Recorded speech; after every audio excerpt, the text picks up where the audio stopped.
Dahil wala tayong lanera na pag-istiman, ito guys ang kinalabasan. Yung caramel niya hindi siya nag-spread. Pero yung pagkaluto niya guys at lasa, sobrang sarap.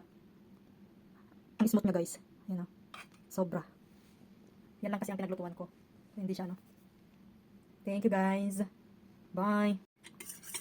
Gawa tayo ng leche flan. Egg yolk lang po ito. Hiniwalay ko yung puti.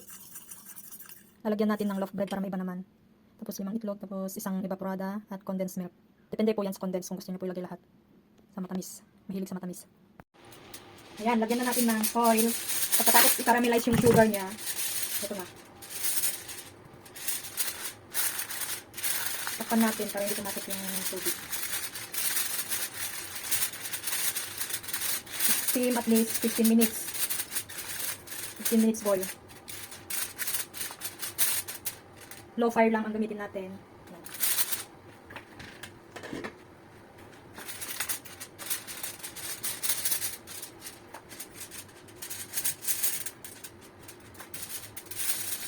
Nagpurot na eh.